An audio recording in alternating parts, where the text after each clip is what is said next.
capítulo 20 de Atos dos Apóstolos. O tema do meu sermão essa noite é destronando o Deus do sono.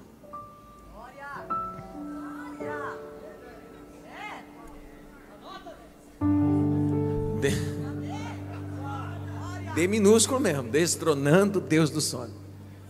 Então, enquanto você abre, depois que abrir aí a tua Bíblia, dá uma balançada pelo menos em 3 assim, acorda, tá? Acorda.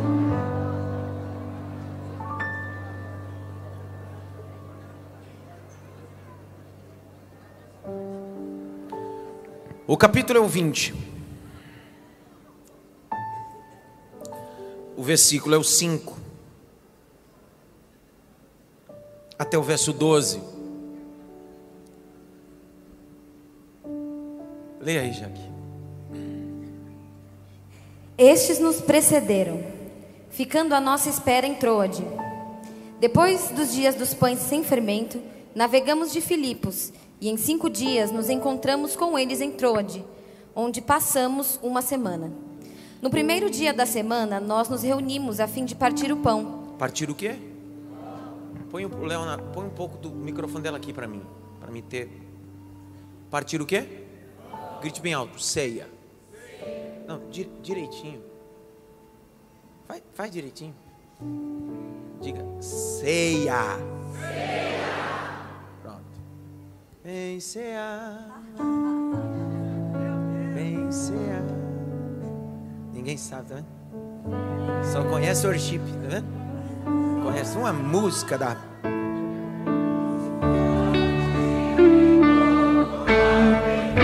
Olha os assembleanos da... Chega também, calma.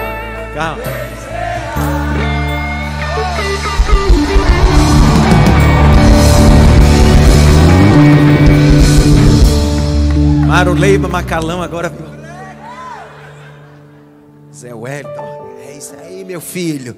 Honra sua linhagem miserável. Continua a leitura.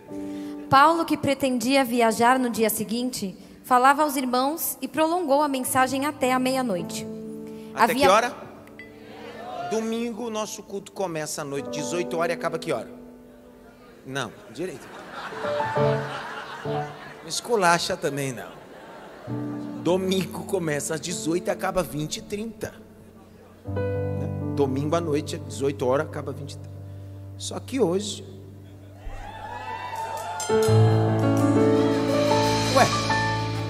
fizeram um avivamento aí de 11 dias nos Estados Unidos. Você estava postando? Foi 11 dias culto ininterrupto. Agora tu não aguenta 2h30 de culto, que é avivamento? O Vitinho é moleza, eu quero ver viver o avivamento. Vai, Jaque, continua a leitura. Havia muitas lâmpadas no cenáculo onde estávamos reunidos. Um jovem chamado Eutico, que estava sentado numa janela, adormecendo profundamente durante a prolongada mensagem de Paulo, vencido pelo sono, caiu do 3º andar abaixo. Para! Não, glória, poxa. O jovem estava sentado aonde? Direito. Aonde? E o que aconteceu com ele? Não. Processual. Já quer matar de uma vez. Primeiro dorme, depois morre. Se for seguir o processo, dormir, cair e morrer. É o processo. Dormir, cair e morrer. Então ele dormiu, caiu e morreu. Continua. Quando levantaram, estava morto. Mas Paulo desceu, inclinou-se sobre ele e, abraçando-o, disse: Não fiquem alvoroçados, pois ele está vivo. Subindo de novo, Paulo partiu o pão e comeu. E lhes falou ainda muito tempo até o amanhecer. Espera. Era para acabar que hora o culto? E agora foi até que hora? 6 da manhã. Dá para ir direto do trabalho daqui. Vai dar tudo certo. Tudo depende de como vai terminar esse culto. Grite bem alto. Partiu. Curva a cabeça. Pai das luzes, em quem não há variação. Como o apóstolo Paulo diz em Colossenses, nele habita corporalmente toda a plenitude e a divindade. Em Jesus, nos ajude essa noite, nos ilumina, Espírito de Deus, a entender a Tua palavra, em nome de Jesus. Será que você pode aplaudir aí, não?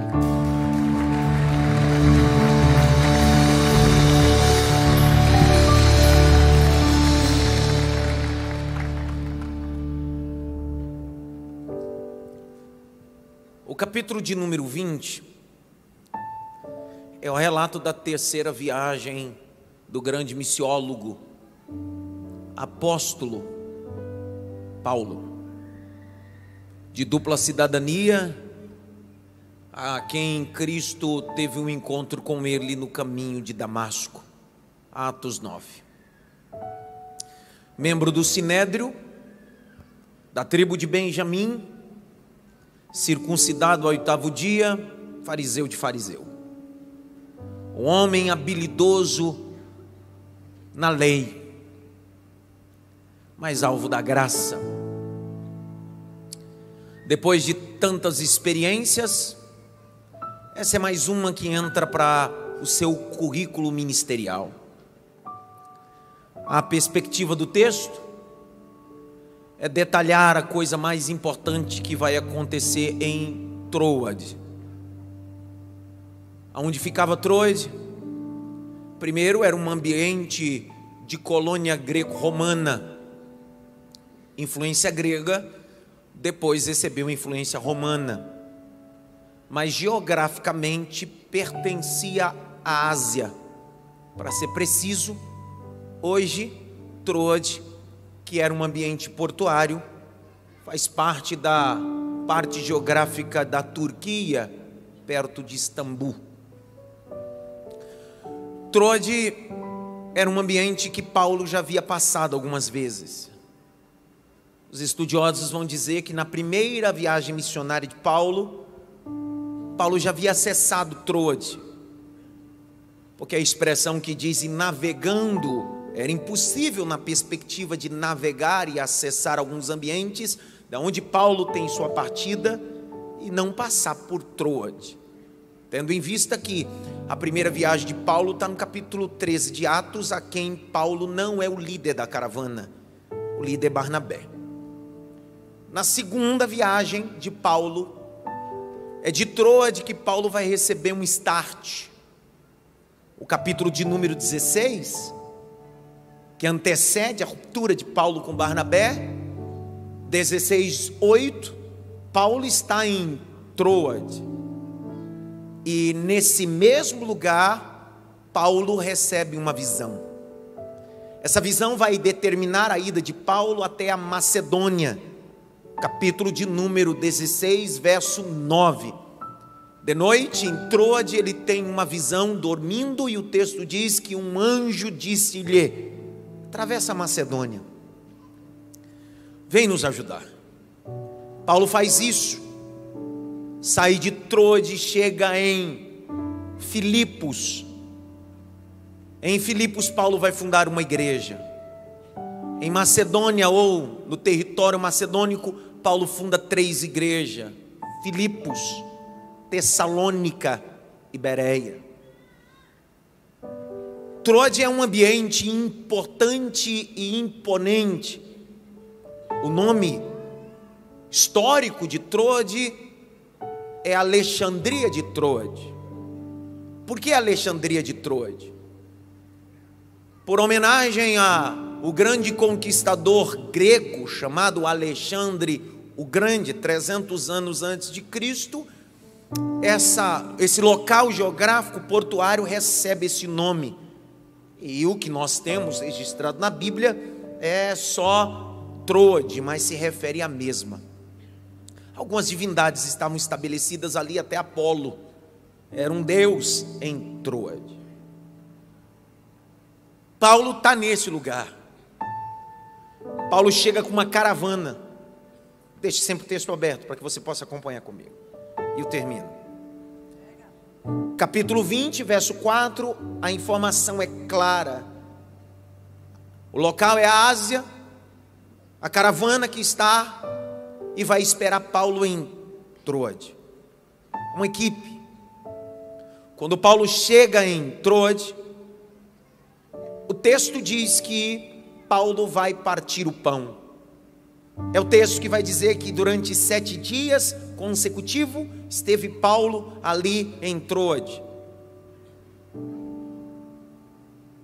O capítulo de número 20, verso de número 6, Paulo os convida para partir o pão, os pães asmos.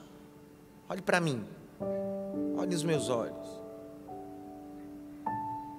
O que eram os pães asmos? Os pães asmos estavam inseridos dentro da Pessah, Páscoa, a primeira festa judaica de 7, 4 intermediárias e 3 principais. A Páscoa foi a primeira realizada no Egito, no capítulo 12 do Êxodo. Dentre os elementos que não poderiam faltar na Páscoa, fora o cordeiro, ervas amargosas. Terceiro elemento que não poderia faltar na Páscoa eram os pães asmos. O que eram os pães asmos? Pães sem fermento, sem levedura, fermentação natural.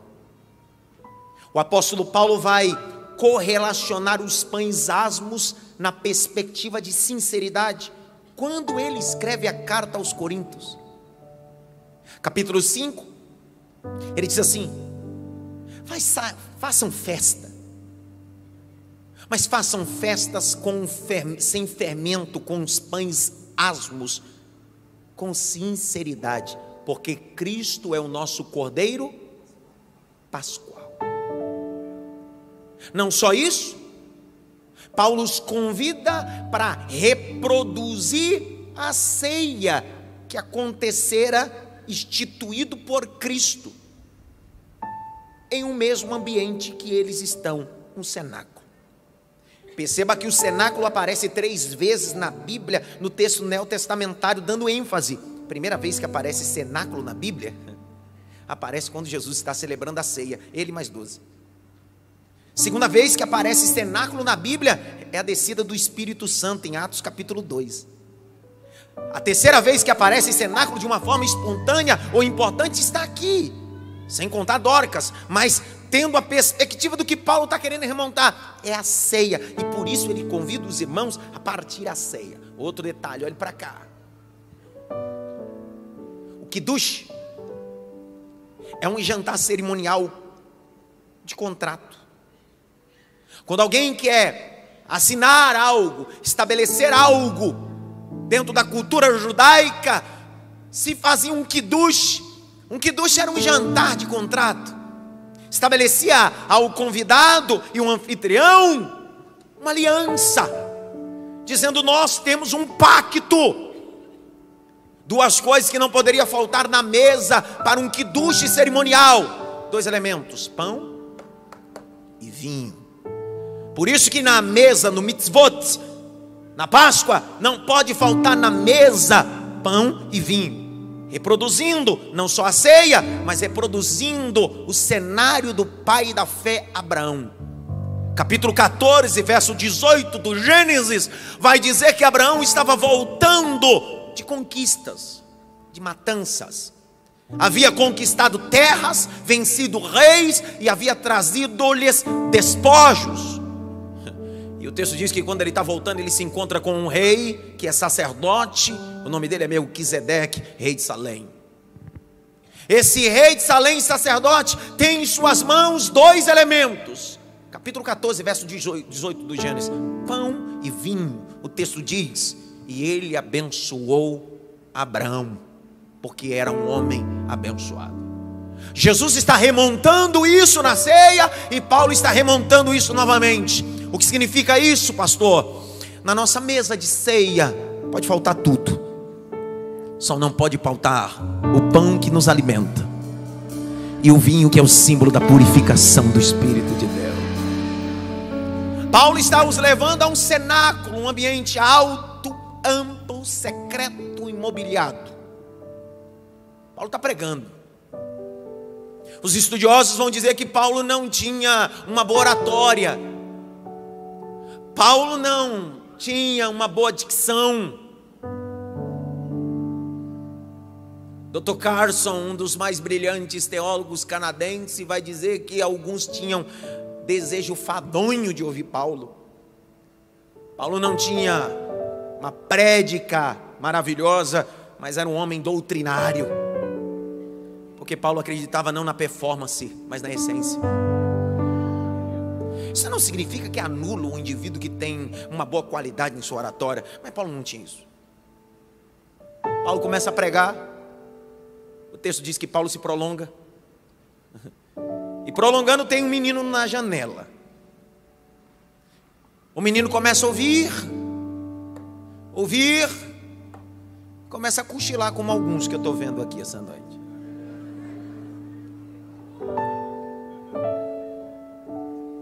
Se eu me der o nome, eu falo. Paulo está pregando, o menino dá aquelas piscadas. Você já foi pela manhã até o seu trabalho e já perdeu o ponto que deveria descer por causa de uma bela cochilada? Já ou não? Eu já. O pior de tudo é o desespero que você acorda. Onde eu estou? Para onde eu estou indo? Esse menino começa cochilando, até que ele morre. Caindo, morreu. A palavra que Lucas, autor do livro, decide utilizar aqui para sono é hipnos.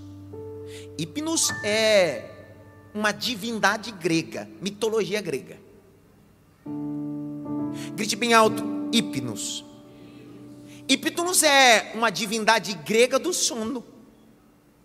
Os gregos acreditavam que o homem só dormia por causa de hipnos.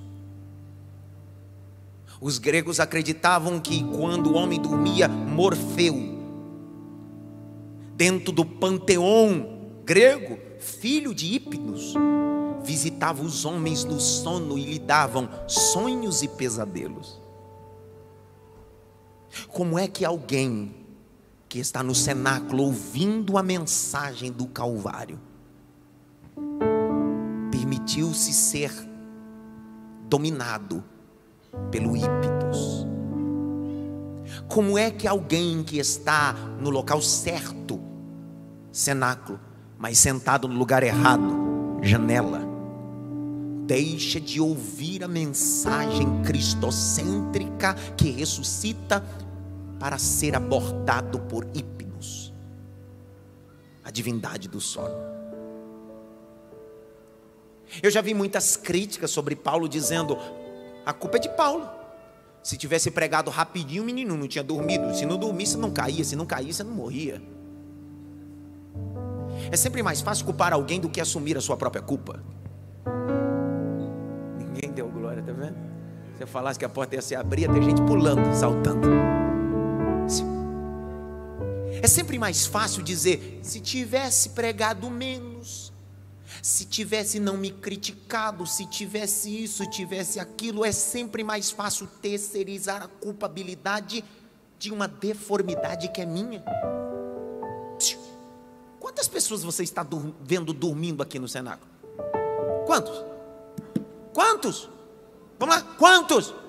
Quer dizer que a culpa é de Paulo, porque todos os outros não estão na janela, estão perto de Paulo e estão acordados.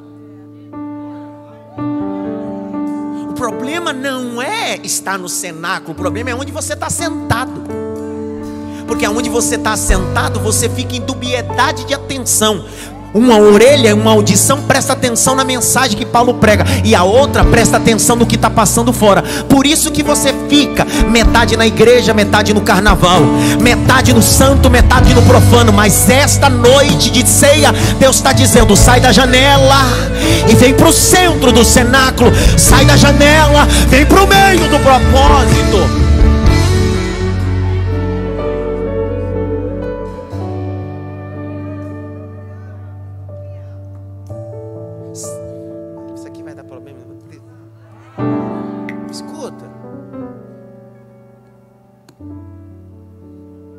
aqui em pé, Caio. Dá um glória aí. Pronto. Ele está ligado em mim. Eu gosto de gente ficar ligado em mim.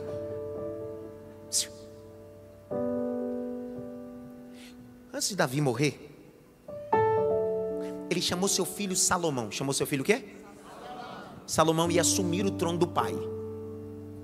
Lembram desse texto? Ele dá uma série de conselhos. Dentre esses conselhos, mandou matar Joabe, etc. Mas esse não é o foco, esse é para outro dia. Matar Joabe a gente mata outro dia. Aleluia. Ele olha para o filho e diz assim: meu filho, olha os meus olhos, estão verdes. Aí Salomão olha para ele, diz assim: seja homem.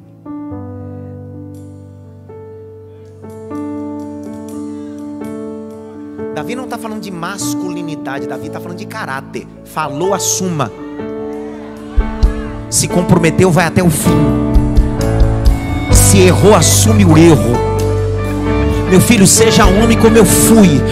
Eu errei, mas o meu arrependimento foi mais escandaloso que o meu pecado. Seja homem. Pare de terceirizar a culpabilidade. Para de culpar os outros. Aquilo que você cometeu. Não tem problema. Eu penso que a dignidade do homem nascido em Cristo está em assumir o seu erro. Não sei se foi aqui, quando a gente estava aqui, ou se foi lá nas Cerejeiras. Eu usei uma terminologia no púlpito uma vez, de duplo sentido, que não utilizarei aqui. Duplo sentido. Quando eu desci, minha esposa é o termômetro. Ela disse: pênalti. Disse: pênalti do quê? Ela disse: a expressão que você usou tem duplo sentido. Ainda que você não tenha utilizado a expressão no sentido pejorativo, mas tem duplo sentido. Eu não titubeei. O culto acabou à noite, era 10:30 da noite. Todos os membros receberam na lista de transmissão, não o áudio da diretoria, não o áudio do advogado, meu áudio, minha voz. Meus irmãos, eu estou passando aqui para me retratar da fala que disse de forma pejorativa, mesmo que não tendo sentido no meu coração. A hombridade de um homem cristão está em assumir o seu erro. Para de culpar Paulo da sua caída.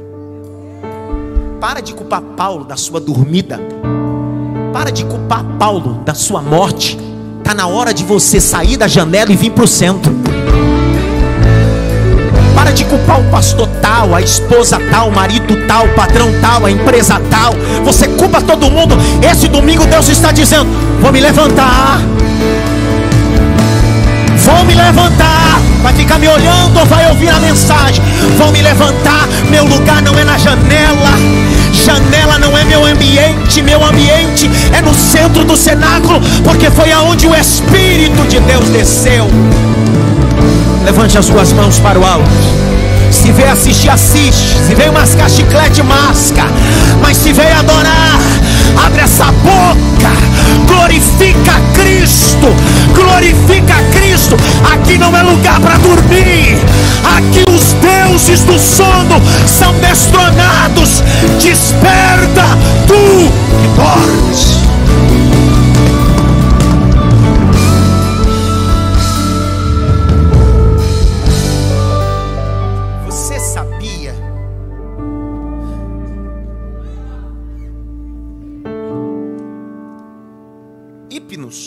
A divindade grego-romana, mitologia grega. Isso, meu filho, é assim. Pega esse microfone aqui, vem logo, vem logo. Põe ali na boca aquela criança aí para dar um glória no microfone. Fala logo. Fala glória a Deus. Glória a Deus.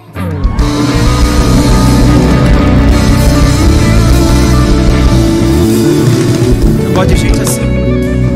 Sério, eu gosto de gente assim. Gente que fica dormindo.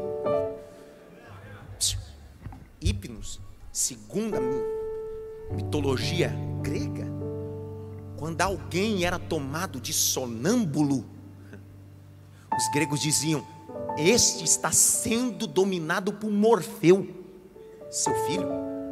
É claro que isso era uma mitologia, um conto. Eu estou conectando a história do texto, a cultura do texto, a cosmovisão do texto para a nossa aplicação. Você sabia que está cheio de crente sonâmbulo espiritual? Ele até toca, mas está dormindo. Ele até prega, mas prega, está dormindo. Ele até está no culto, mas está dormindo. Ele está até com crachá, mas está dormindo. Ele está até aqui na igreja, mas está dormindo. Ele até está casado, mas está dormindo. É um sonâmbulo espiritual. Só que na linguagem popular, alguém diz assim: não acorde o sonâmbulo, ele pode se assustar e morrer. Aqui na igreja a gente acorda sonâmbulo, dizendo: acorda logo, rapaz. Acorda logo, rapaz. Acorda para a vida. Você nunca teve ninguém que te disse isso? Acorda para a vida. Porque eu já tive muitas pessoas. Sabe qual é o grande problema do sonâmbulo espiritual? É que a gente foge desses confrontos daqueles que dizem: acorda! A gente gosta de viver.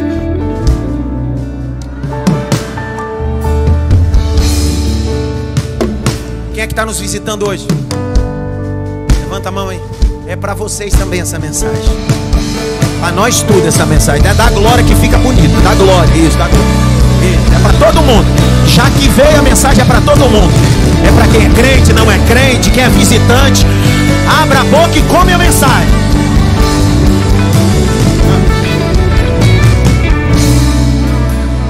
Ô, Clebinho, tu tava onde, Clebinho? Cadê Clebinho? Clebinho desviou? Foi embora? Tava onde, Clebinho? Trouxe alguma coisa para mim? Isso é um dormioco. Se tivesse acordado, traria um jabá para mim, um acharque. Miserável. Ei, o Paulo está pregando. O único que está dormindo é quem está na... Tem obreiros na janela, tem pai na janela, tem mãe na janela, tem gente dormindo enquanto a coisa acontece. Tem pai tão dormindo que o filho usa maconha dentro de casa, no quarto, e ele diz: hã? Tem pai tão dormindo que a filha parece grávida depois de 6, 7 meses. Ele: Tem marido tão dormindo que a esposa já está indo embora e ele: Esse domingo Deus está dizendo: acorda, acorda, acorda, acorda, acorda. Eu vou falar até uma hora que você acorda. Acorda, acorda, acorda. A vida passa, acorda. Tem gente que dorme na sua vida profissional. Amanhã eu faço um curso, amanhã eu tento, amanhã eu faço um MBA, amanhã eu faço um apoio. Acorda! Acorda! Acorda!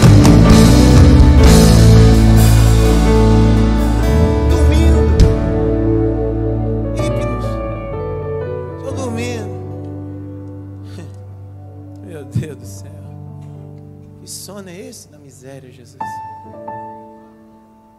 Que sono é esse, Senhor, que a gente está vivendo? John Wesley, grande pregador metodista, dia 4 de abril de 1742, em seu sermão matutino, pregou sobre as consequências de um sono espiritual. Fiz questão de ler esse sermão dele.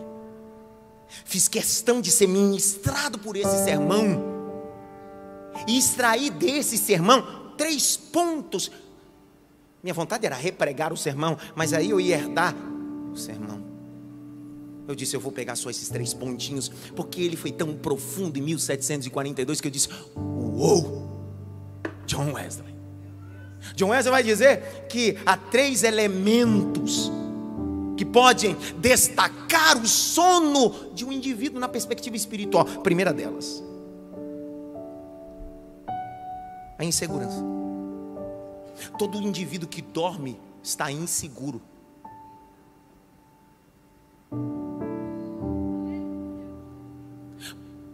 A maioria dos ataques numa casa, numa invasão de uma casa, é quando os moradores estão em segurança.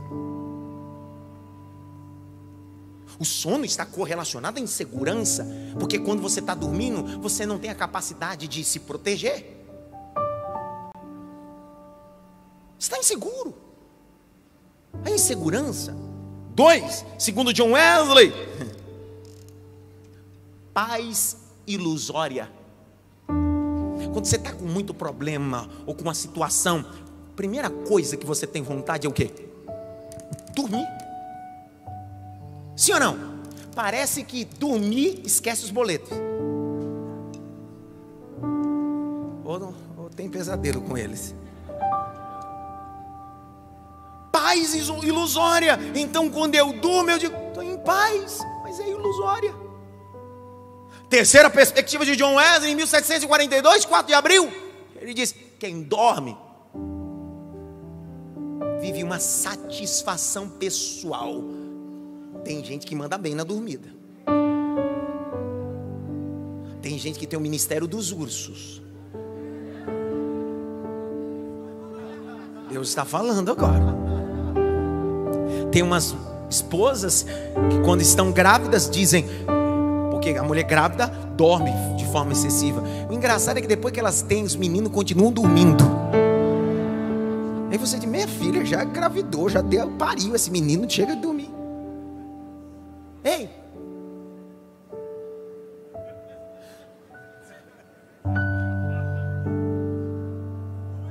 Satisfação. Olha para cá, termino dizendo a você, nos meus olhos, John Wesley destacou 3 pontos sobre o sono. Primeiro ponto qual é? Uma falsa segurança. Segundo ponto? Terceiro? Vamos voltar para o texto agora? Estava, pois, Paulo pregando, e quem é que está na janela? Fazendo o quê? Está tendo essas 3 sensações.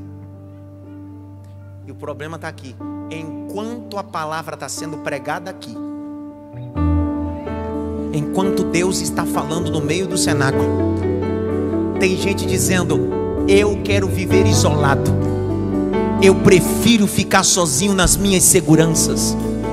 Eu dei uma vontade de falar o que eu disse de manhã, mas não posso.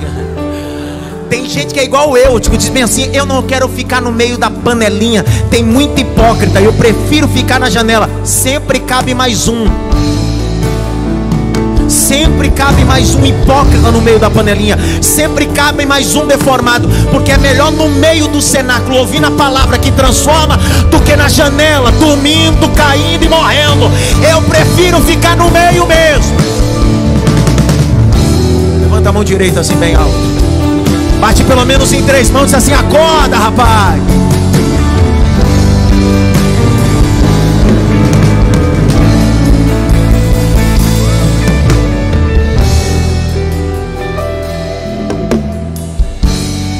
Grite bem alto, eu preciso.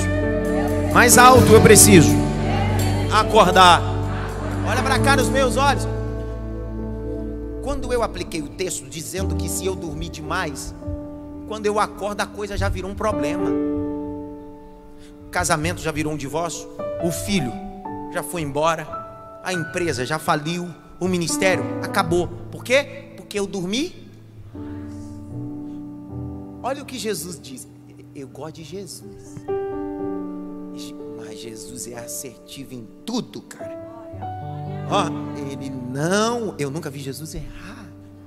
Meu Deus do céu. Ele opera sem bisturi.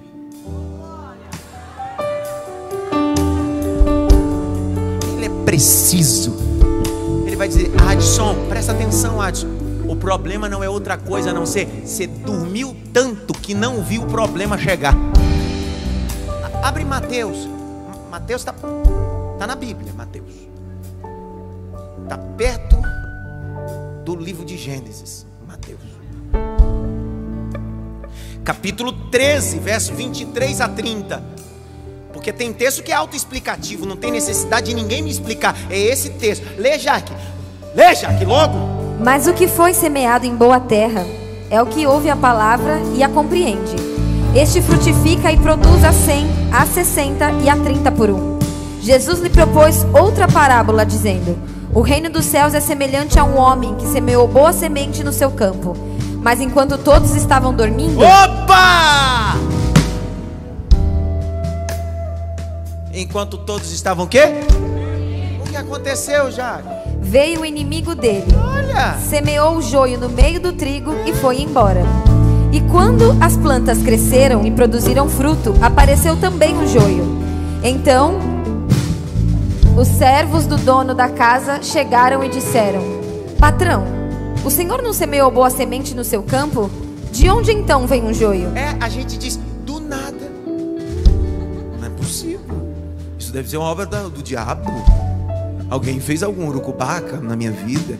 Alguém fez algum tipo de magia negra contra a minha vida. O problema está aí. Contra Jacó não vale encantamento aqueles que não dormem. Vou falar de novo. Contra Jacó não vale encantamento aqueles que não dormem. Deus está te levantando como atalaia na tua casa. Vou de novo, Sandra. Deus está te levantando como atalaia. Pastor, quem era atalaia? Atalaia eram homens que ficavam em cima da muralha, enquanto o povo dormia dentro da cidade.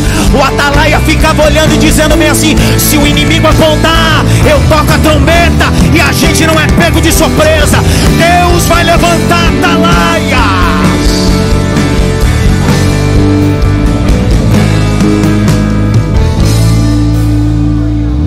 Grite bem alto: eu estou. Não, direito, diga: eu estou dormindo demais.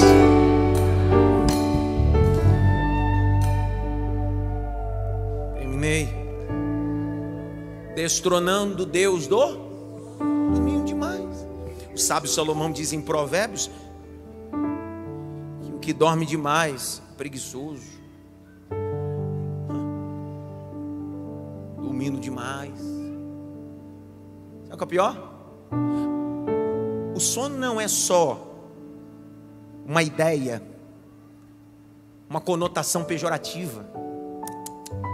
O sono não é só uma conotação pejorativa. Aqui no texto de Atos, o sono está correlacionado a uma coisa ruim. Ele dormiu, caiu, morreu.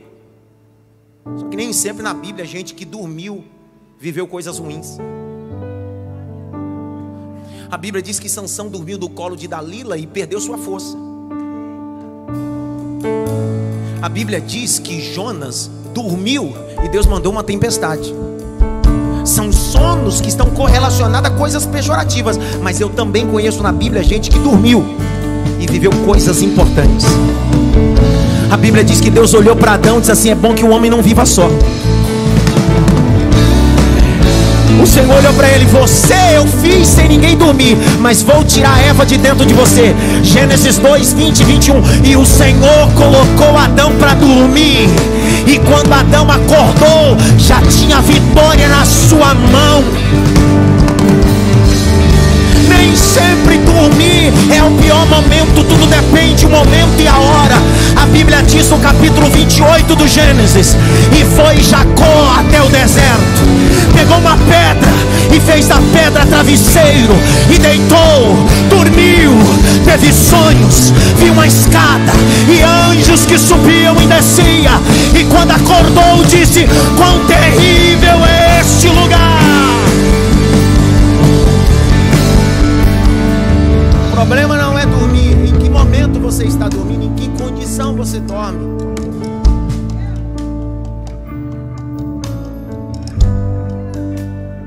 Que sono é esse? Tem problema. O salmista diz que enquanto eu durmo, o guarda de Israel. Eu vou de novo. Enquanto eu estou dormindo, o guarda de Israel. De novo. Enquanto eu estou dormindo, o guarda de Israel me protege. O salmista vai mais além, Denis. Eu deitei e dormi porque o Senhor me sustentou. Levante as suas mãos. Para ficar melhor, pega na mão do irmão da direita e da esquerda. Uramaia. Levante as suas mãos para o alto. Feche os dois olhos. Sente o peso da mensagem. Sente o peso da unção. Sente o peso da graça. Deus está dizendo: o seu lugar não é na janela. O seu lugar não é na janela. Sai da janela, eu te corro. Sai da janela.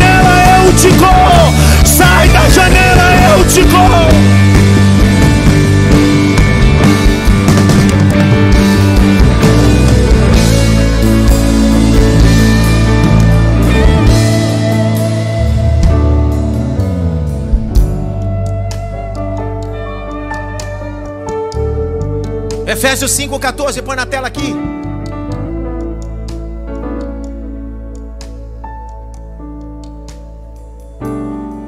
Acorda, Jesus.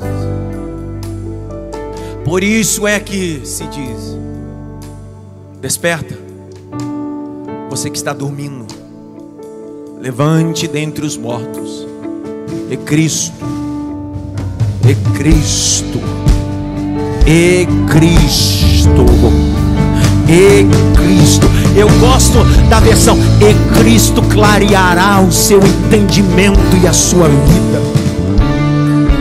Abra Romanos, capítulo 13, verso 11. Romanos 13, 11. E digo isso a vocês que conhecem o tempo: já é a hora de despertar do sono. E digo isso a vocês que conhecem o tempo: já é a hora de despertar do sono, porque a nossa salvação está agora mais perto do que quando. Se o meu avô falava do arrebatamento, eu estou mais perto do arrebatamento do que o meu avô. É isso que o texto está dizendo: desperta do sono.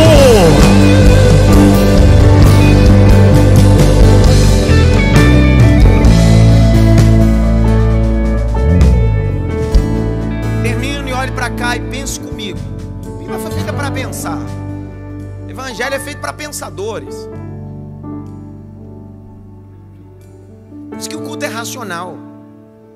Romanos 12. Pense comigo.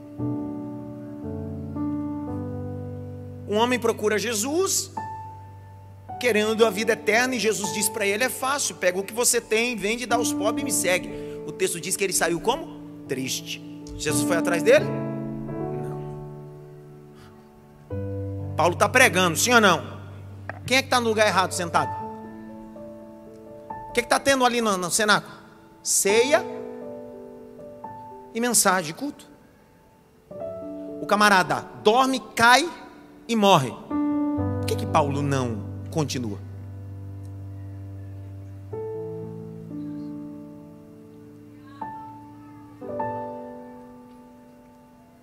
Para os cristãos que não acreditavam na mitologia grega, é uma fatalidade. Só para que os moradores de Troade diriam assim: viu lá no culto dos crentes? Hipnos chegou lá no culto. Morfeu invadiu o sonho do crente, fez ele dormir no culto, e os deuses da mitologia venceram. Paulo está partindo o pão, você não der glória agora. Paulo olha a cena, pá! Todo mundo olha para Paulo, mais ou menos dizendo bem assim: continua. Paulo diz: não posso continuar, porque se eu continuar, Hipnos vai ser glorificado. Se eu continuar, Morfeu vai ser glorificado. O Senhor vai terminar a mensagem. Eu nunca termino a mensagem, eu vou parar a mensagem. Daqui a pouquinho eu continuo. Se não der glória agora, você vai ver. Olha o verso de número 10. Mas Paulo desceu, inclinou-se, abraçou e disse assim: fica tranquilo, porque ele está vivo, ele está vivo, ele está vivo. Verso 11, põe o 11. E subindo de novo, Mateus, era para você ter levantado dessa cadeira e ter dado glória. E Paulo, subindo de novo, disse: me traz o pão da ceia. Aonde eu parei, Paulo pega o pão e diz assim: porque eu recebi do Senhor o que também vos ensinei. Jesus, na noite que foi traído, tomou o pão e, tendo dado graça, o partiu e disse: tomai, comei, isto é o meu corpo.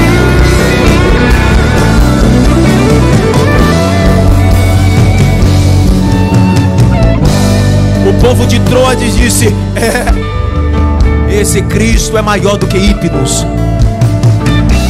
Esse Cristo é maior do que Morfeu. Esse Cristo é maior do que Zeus, Apolo. Esse Cristo é maior do que Afrodite. Esse Cristo é maior do que toda a divindade. Ele é a cabeça de todo principado. Ele coloca os céus na palma da sua mão, e a terra tem como escala cabelo dos seus pés. Ele é maior do que Abraão, maior do que Isaac, maior do que Salomão. Ele é maior do que todos os apóstolos. Ele é maior do que Maomé. Ele é maior do que Allan Kardec. Ele é maior do que o Papa. Ele é maior, ele é maior. Ele é maior do que bispo. Ele é maior do que qualquer um. Jesus Cristo.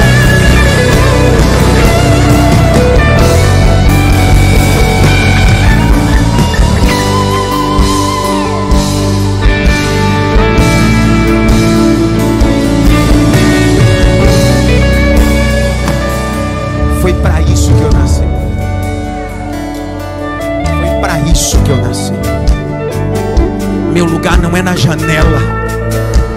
Meu lugar não é dormindo. Por isso que eu decidi ficar no meio do cenáculo. Ainda que no meio do cenáculo tenha gente perfeita, gente mala como eu, mas eu preferi, vou ficar no meio do cenáculo, porque sempre tem uma mensagem de vitória, uma mensagem de transformação. Grita pelo menos para 3, diga para ele: sai da janela, sai da janela, sai da janela, sai da janela, sai da janela, sai da janela, sai da janela.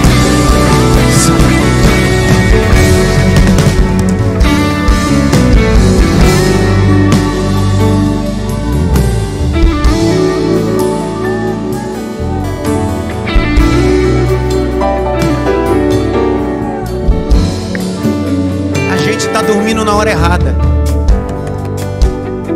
A gente está dormindo na hora errada. Porque começa a pulverizar um monte de texto da minha cabeça. Eu tenho problema, porque minha cabeça começa assim, ó, um monte de versículo, um monte de texto. Não tem jeito. A cabeça começa a pulverizar. Porque o problema é que a gente está dormindo na hora errada, no momento errado. Jesus olhou para os 11, porque enquanto Judas está vendendo ele disse assim: vamos lá no Getsemane orar. Vamos lá, vamos lá. Aí veio os 11 orar. Jesus no meio dos 11 disse assim: Pedro, Tiago, João, vamos logo em um lugar afastado. O texto diz: e os 3 foram e Jesus começou a orar. Quando Jesus começa a orar, olha para os 3, o que eles estão fazendo? Como é que tem gente enquanto eu estou pregando aqui está dormindo espiritualmente?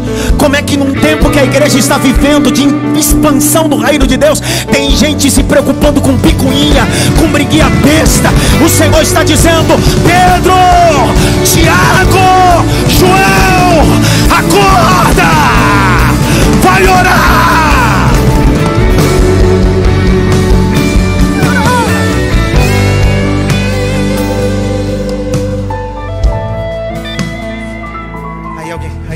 Porque assim, a pessoa fica falando assim: tá, o que tem a ver isso tudo com ceia? Porque a pessoa fica falando, né? Tá, o que tem a ver isso com ceia? Não tem nada a ver com ceia. O senhor está inventando isso aí. O que tem a ver isso com ceia? Põe na tela, igual da tenda. 1 Coríntios 11, 23. Nós vamos ler até o 30. Vamos ver se tem alguma coisa a ver com sono. Lê, Jaque, aquela voz de pregadora, Jaque. Vai, Jaque. Porque eu recebi do Senhor o que também lhes entreguei, que o Senhor Jesus, na noite que foi traído, pegou um pão e, tendo dado graças, o partiu e disse: isto é o meu corpo, que é dado por vocês. Façam isso em memória de mim. Do mesmo modo, depois da ceia, pegou também o cálice, dizendo: este cálice é a nova aliança no meu sangue. Façam isto todas as vezes que o beberem, em memória de mim. Porque todas as vezes que comerem este pão e beberem o cálice, vocês anunciam a morte do Senhor até que Ele venha. Por isso, aquele que comer o pão ou beber o cálice do Senhor indignamente, será réu do corpo e do sangue do Senhor. Que cada um examine a si mesmo, e assim coma do pão e beba do cálice. Pois quem come e bebe sem discernir o corpo, come e bebe juízo para si. É por isso que há entre vocês muitos fracos e doentes, e não poucos que dormem.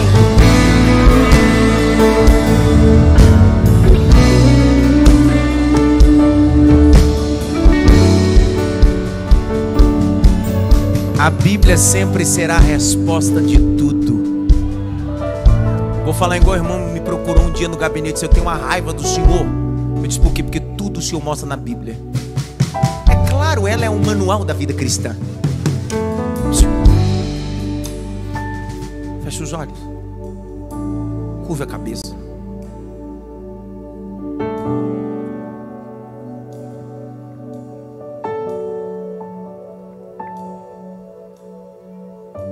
Eutico não era um desviado. Só me escute. Apague a luz para mim. Curve a cabeça e feche os olhos. Eutico não era um homem desviado. Eutico era um homem, um jovem crente. Estava no cenáculo, na ceia. Não era alguém desviado.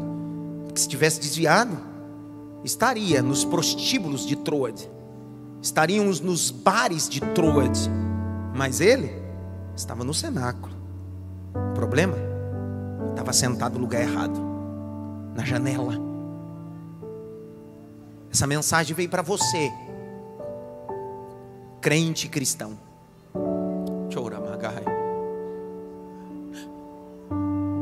Como diz Charles Haddon Spurgeon, o crente é aquele que recebe Cristo. Cristão é aquele que anda como Cristo. Deus está dizendo, vamos subir um nível. Não é só receber Cristo, crente, é andar como Cristo, cristão. Feche os olhos, porque eu preciso fazer isso antes de celebrar a ceia. Quem é você essa noite? Crente, cristão, que anda dormindo na janela, e até deu uma balançada, só que não caiu ainda. Deu uma balançada e quase caiu. Mas Deus está te chamando esta noite, dizendo, sai do teu lugar, vem à frente. Porque tua atitude de sair do lugar e vir à frente é como Eutico, dizendo, estou saindo da janela e estou indo para o centro. Sai do seu lugar e vem à frente. Eu queria orar por você. Isso. Vem. Vem. Chega de dormir no casamento, chega de dormir na vida espiritual. Isso, vem, vem. Vem. Chega de dormir em setores da sua vida. Deus está dizendo, vem, vem, vem. Vem, vem. Vem. Vem. O que você vai receber aqui essa noite não é línguas estranhas nem óleo. O que você vai receber essa noite é o que Eutico recebeu. Abraço. O que Eutico recebeu foi abraço. O que Eutico recebeu foi abraço. O restante, cabeça curvada, olho fechado e vai orando. Se você não se encaixa como Eutico dormindo na janela, vai intercedendo. É bom você vir, porque não dá para viver uma vida dormindo. Você cochilou e quase caiu. Deus está dizendo, ainda tem esperança. Lebrai ofar gamanagawa dogemea kabarashura bagai. Vem, Eutico! Vem! Vem, porque esse domingo, se você sair da janela, o diabo não te derruba. Ímpetos não vai te dominar. Você está destronando o Deus do sono.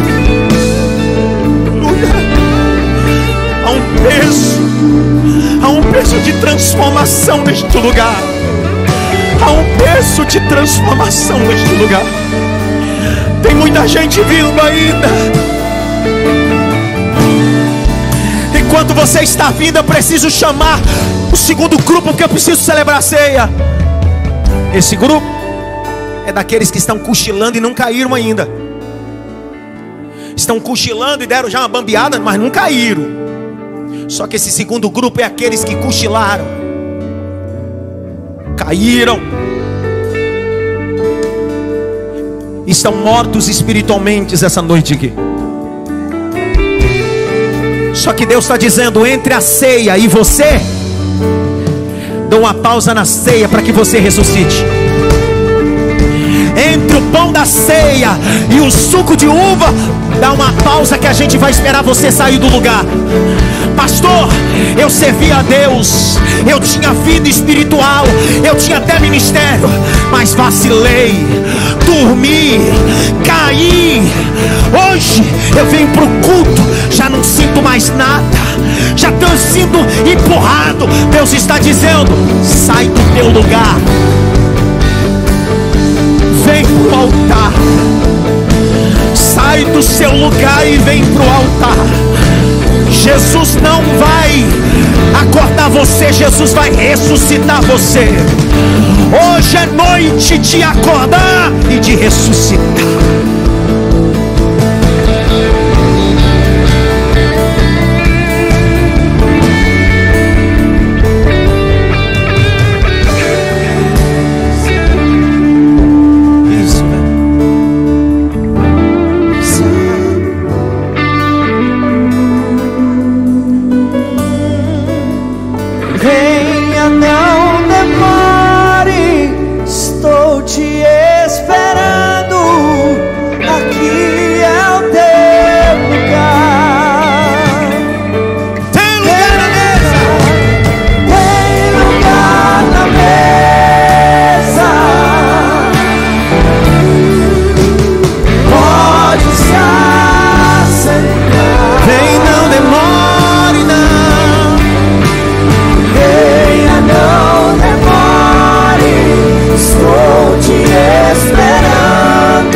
idade? Quem é que dormiu, caiu e morreu? O jovem fala do futuro da igreja. John Wesley diz uma frase, Sol, e escute o que eu vou dizer: o que uma geração tolera, a próxima abraça. E se tem uma coisa aqui, é que a gente não tolera gente que dorme, porque nós acordamos quem está dormindo. Porque a gente não quer ver você morto amanhã. Escute antes de eu orar, porque eu preciso fazer o que o Espírito de Deus, desculpa, está falando na minha alma. Tem gente que me ouve, vocês sabem que eu não uso essa expressão, Deus fala na minha alma. Eu não uso essa expressão, mas eu sei o que Deus falou comigo aqui. Tem obreiros no exercício ministerial que fazem parte do meu corpo de ministério, que estão vivendo, dormindo ministerialmente. Está no automático. Esse crachá e essa escala não faz mais sentido para você. Você está tão no automático que já não sente mais queimar aqui dentro. Isso é sono espiritual. Sono. Porque no dia que não queimar mais é porque eu estou num sono. Eu faço isso há 21 anos.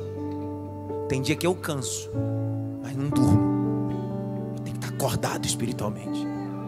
Estou chamando obreiros meus, que estão como Eutico, que são a igreja do amanhã, que precisa sair dessa janela e vir para o centro. Eu vou te dar 1 minuto, porque você é príncipe e precisa sair dessa janela. Vem. Não importa o teu título, vem para frente também. Vem para frente também. Vem logo. Pastor, mas eu sou semideus, sou líder do não sei o que lá. Eu prefiro um líder acordado do que um líder dormindo. Eu prefiro um músico, um cantor acordado do que um músico, um cantor dormindo. Eu prefiro um pastor acordado do que um pastor dormindo espiritualmente. Deus está dizendo: vem!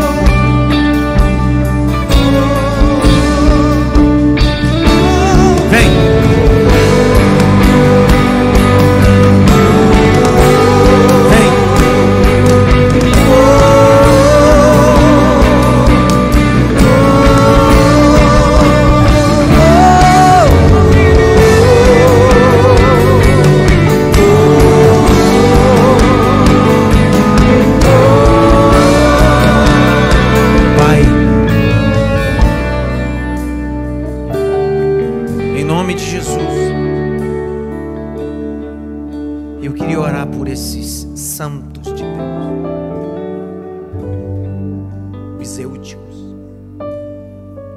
Poderiam hoje estar em tantos lugares, poderiam estar em tantos lugares em Troade, mas estão no cenáculo. Quem sabe vieram empurrados pelo esposo, pela esposa, pelo compromisso de atividades ministeriais, mas hoje Deus gritou no meio do cenáculo: acorda. Sai da janela. Vem para o centro. Vem para o centro. Vem para o centro. O centro da minha vontade, o centro do meu propósito. Vem para o centro. Vem para o centro. Senhor, veio Eúticos aqui que dormiram, caíram e morreram. Estão vivendo uma vida morta espiritualmente. Mas Jesus, quando estava indo em direção a Betânia, disse aos seus discípulos: vamos até Betânia. Os seus discípulos disseram: vamos fazer o que em Betânia? Porque Lázaro está morto. Jesus disse: Lázaro não está morto, Lázaro está dormindo. Eu vou despertá-lo. E tendo Jesus chegado a Betânia, gritou e disse: tira a pedra. E ele disse: Lázaro, vem para fora. Eu te abençoo no nome de Jesus. Obreiros, dê um abraço nesses Eúticos de Deus. Cantemos-no.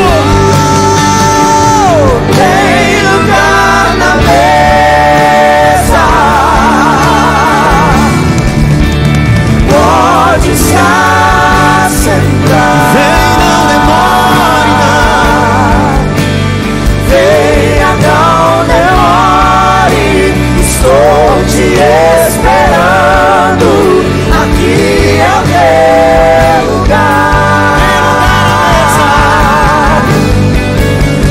Tem lugar na mesa.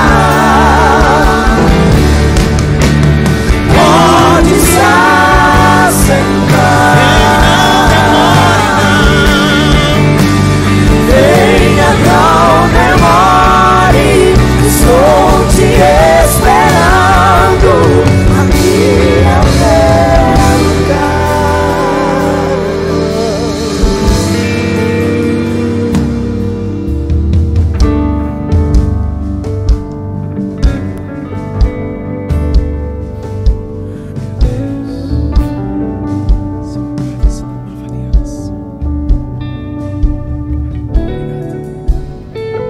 Pegar o primeiro elemento. Se você entrou e não pegou o cálice, você pode fazer um sinal para que o obreiro possa levar você rápido. Jesus não disse, queria te convidar a ficar em pé, celebrarmos juntos. Jesus não disse que isso era uma transubstanciação. A ceia não é uma transubstanciação. Nós não acreditamos na transubstanciação, nem na eucaristia. Isso é um memorial para memória. Acabando esse cerimonial, pode passar manteiga no pão e comer. Isso aqui não é o corpo. Acabar o cerimonial, pode dar um suco de uva para a criança tomar. Isso aqui é um cerimonial. Isso tem valor espiritual e perde o valor quando se encerra o cerimonial. Por isso que nós não acreditamos em transubstanciação. É memorial. Os pastores antigos tinham uma prática neófita e, claro, sem informação, de após a ceia, pegar o resto dos elementos e atrás da igreja cavar um buraco e enterrar, achando que isso é sagrado. Sagrado não são os elementos, sagrado é o homem consagrado por Cristo. Porque aquele que come bebe dignamente, come bebe para sua própria condenação, não discernindo nem o corpo, nem o sangue. Discernimento. A palavra discernir no grego significa escolher, separar e estabelecer. Fazer isso em memória de mim.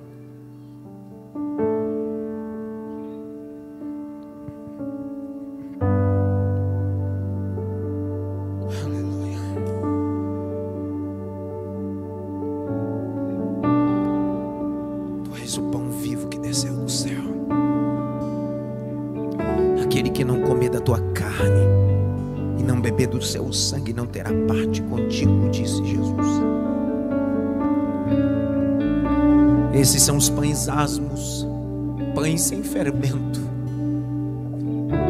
O pão que você acabou de ingerir não tem fermento, é pão sem fermento. São os pães da sinceridade. Não há levedura, não há nada artificial. Do corpo de Cristo não tem nada artificial, é natural. Depois tomou o cálice dizendo: esse cálice é um novo testamento no meu sangue. Fazer isso em memória de mim. Olhe para cá antes de... Nós não vamos trocar o cálice hoje. Um adulto pode ter no seu corpo fisiologicamente entre 7 a 10 litros de sangue. 7 a 10 litros de sangue. O texto de Levítico diz que a vida está onde? Aonde? Olha o detalhe da Bíblia. A vida está? Então antes de Cristo nós não tínhamos vida. Jesus veio para nos dar o quê? E que vida? A Bíblia diz que no Gólgota Ele está derramando sangue, mas precisa derramar todo o sangue. Por isso que um soldado vem e fura do lado direito, ao grau ponto de furar e penetrar até seus pulmões. O texto diz: e saindo todo o sangue e água. Sabe o que o texto está aqui dizendo? Dizer fisiologicamente e também espiritualmente é vida sobre vida. Ele deu a vida dele para nós. Posso fazer uma pergunta, sim ou não? O primeiro homem a ser criado, Deus chamou ele do quê? Adão, Adamar, terra. Grite bem alto, terra. Deus criou o homem do pó da terra. A Bíblia diz que todo o sangue de Jesus bateu aonde? Na terra. O que Jesus está dizendo é: essa terra maldita perdeu vida, mas agora eu estou dando vida novamente a uma terra. Participa aí todos.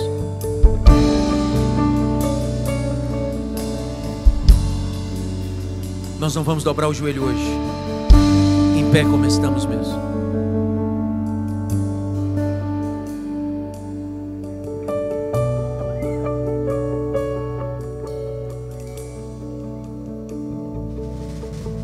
E semeou, pois, e de noite, enquanto eles dormiam. É Rafael ali? Vem, Rafael. Enquanto eles dormiam, o inimigo veio e semeou o joio. Essa semana, Deus está nos despertando. Começaremos hoje um propósito do ano de Daniel. A partir da meia-noite de hoje, de manhã eu esqueci, mas de noite eu não esqueço não. Estará comunicado em todas as páginas. Aproveite para comer o que tem de comer até meia-noite. Come com força mesmo, porque a partir da meia-noite não tem mais lugar na mesa.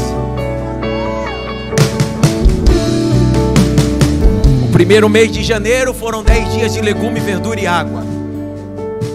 Tá cheio de gente magrinha e bonita aí. Semana passada entregamos o propósito de 21 dias de Daniel. Sem carne, sem doce, sem refrigério. Pastor, qual é o propósito agora do mês de março? Querem saber ou não? Nos próximos 10 dias, a contar a partir de amanhã, viveremos um propósito.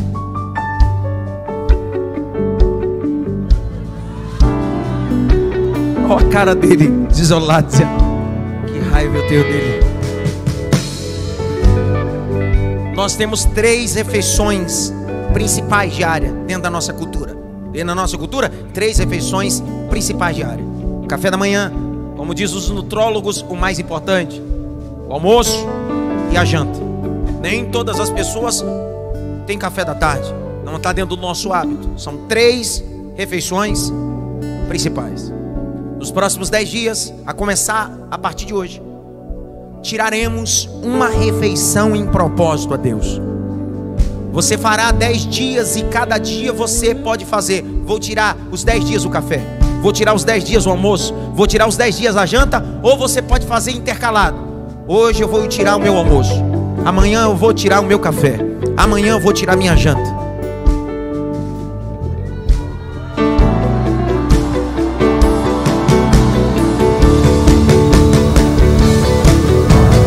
Moleza.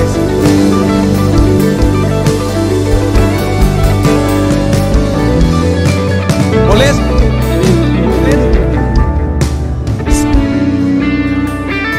Moleza, essa é mãe. Só que é o mês de março. Não se esqueça que abril é Páscoa. E vai dar uma apertada na Páscoa, viu? É só ervas amargosas. Estamos debaixo desse propósito. Toda a igreja debaixo desse propósito. O texto de Eclesiastes diz: quando fizeres um voto, faça ao Senhor. Eclesiastes vai mais além, capítulo 5. Porque o anjo do voto, está escrito lá, capítulo 5 de Eclesiastes: o anjo do voto requerá de você esse propósito. Vocês já viram isso na Bíblia? Não? Nunca viram o anjo do voto? Não, não. Só 2 pessoas. Põe rapidinho na tela para a gente ir embora. Eclesiastes, põe aí. Eclesiastes capítulo 5, verso 4 a 6. Põe aqui rápido pra gente ir embora. Aproveitar e comer uma... Nem gosto de pizza. Deixa, aquele. Vamos, minha filha. Dá, Tati, pra ela logo, Tati. Quando você fizer algum voto a Deus... Opa! Não demore a cumpri-lo. É agora. Pois ele não se agrada de tolos. Eita! Cumpra o voto que você faz. Melhor é não fazer voto do que fazer e não cumprir. Por quê? Não consinta que a sua boca o leve a pecar, nem diga ao mensageiro de Deus que foi descuido. Por que fazer com Deus? Mensageiro de quê? Significa que quando você faz um voto, o texto está dizendo que tem um anjo mensageiro de Deus fazendo assim, ó. Hã? Ah, é? Qual voto? Olha! Que poderoso! Ele fecha e leva ao eterno. Aí quando você quebra o voto, o mensageiro de Deus, o texto diz, o anjo disse assim: deixa eu abrir para você, porque ninguém lhe pediu nada, foi você que falou.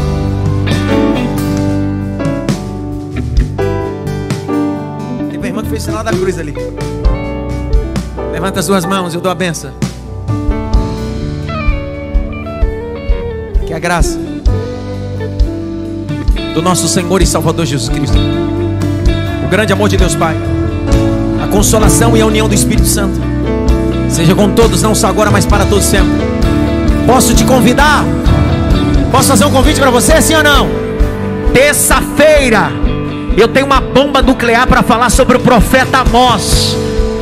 E eu vou mostrar para vocês que ele era plantador de figueiras e de vinhas também. Porque tem gente que diz que ele só plantou uma coisa. Eu vou mostrar para vocês o que ele plantou. E também era um boiadeiro. Porque Deus vai levantar uma geração de profetas do anonimato, sem currículo, para profetizar nessa nação. Quem crê, diga amém.